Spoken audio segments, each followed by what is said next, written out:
તો મિત્રો આ જે જાહેરાત છે તે ગુજરાત સમરસ છાત્રાલય સોસાયટી દ્વારા આપવામાં આવેલ છે।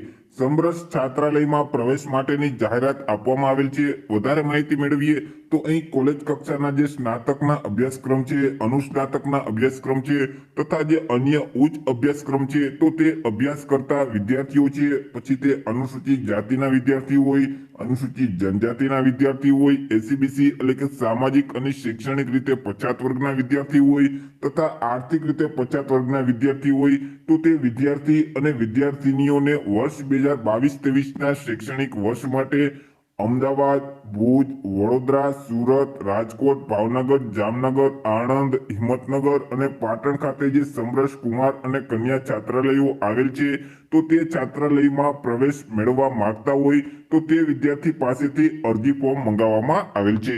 મિત્રો અરજી ફોર્મ છે તે તમારે ઓનલાઈન ભરવાના રહેશે। ઓનલાઈન અરજી ફોર્મ કેવી રીતે ભરી શકાય તેના વિશે એક અલગથી વિડીયો અપલોડ કરીશું।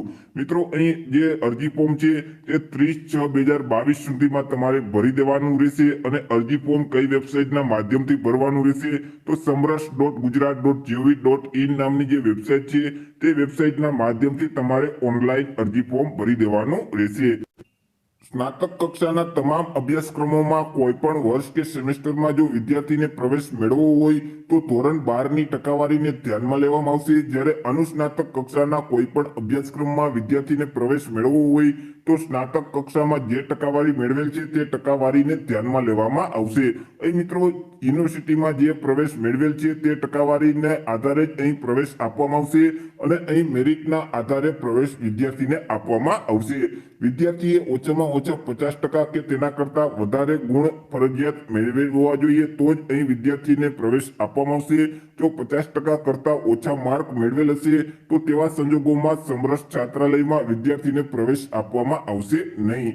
મિત્રો જે વિદ્યાર્થી અગાઉ સમરસ છાત્રાલયમાં રહે છે તો તે વિદ્યાર્થી મિત્રોએ ફરીથી છાત્રાલયમાં રહેવું હોય તો તેવા રિન્યુ વિદ્યાર્થીઓએ પણ ફરજિયાત ઓનલાઈન અરજી ફોર્મ ભરવાનું રહેશે।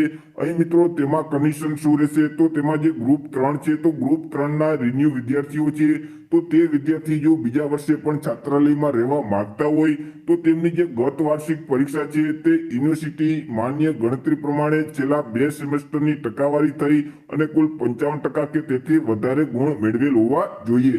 જ્યાં મિત્રો ટકાવારીને બદલે ગ્રેડેશન આપવામાં આવતું હોય છે તો તેવા કિસ્સામાં 55% કે તેથી વધુ સમકક્ષ ગ્રેડેશન છે તે હોવા જોઈએ। જ્યારે ગ્રુપ 1ના રિન્યુ વિદ્યાર્થી છે તો તેમના માટે ઓછામાં ઓછા 50% તેઓએ મેળવેલ હોવા જોઈએ તો જ તેમને બીજા વર્ષે અહીં છાત્રાલયમાં પ્રવેશ મળવા પાત્ર થશે।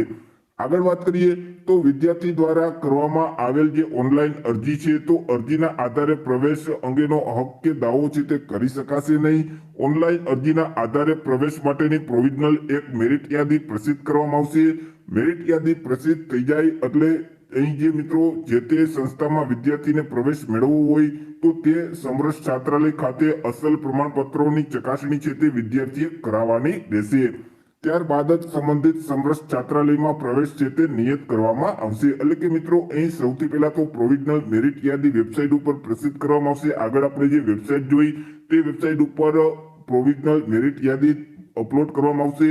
તેમાં જે વિદ્યાર્થીના નામ આવે તો તે વિદ્યાર્થીએ તેમની જે સમરસ છાત્રાલય આવેલી છે ત્યાં જઈ ઓરિજિનલ ડોક્યુમેન્ટની ચકાસણી કરાવવાની રહેશે અને ત્યાર પછી તેમને પ્રવેશ આપવામાં આવશે।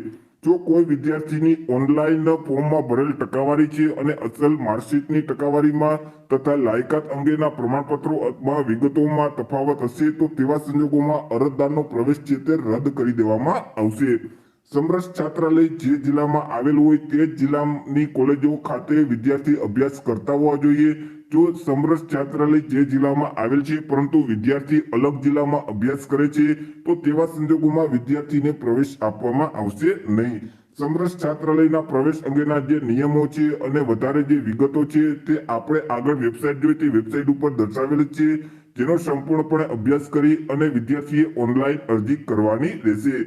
વધુમાં પ્રવેશ અંગેની કોઈ પણ જો માહિતી તમારે જોતી હોય તો વેબસાઇટ ઉપર દર્શાવેલ સંબંધિત જિલ્લામાં જે આવેલ સમરસ છાત્રાલય છે તેમનો સંપર્ક તમારે કરવાનો રહેશે. મિત્રો, વિદ્યાર્થી ગ્રામ્ય કક્ષાએ રહેતા હોય તો તેવા વિદ્યાર્થીઓ ઈ-ગ્રામ મારફતે પણ પ્રવેશ માટે ઓનલાઈન અરજી ફોર્મ ભરી શકે છે અથવા તો ઓનલાઈન અરજી ફોર્મ જાતે પણ ભરી શકાય છે. તો મિત્રો, આ રીતે ગુજરાત સમરસ છાત્રાલય સોસાયટી છે તો તેમાં વર્ષ 2022-23 ના પ્રવેશ અંગેની જાહેરાત કરી દેવામાં આવેલ છે.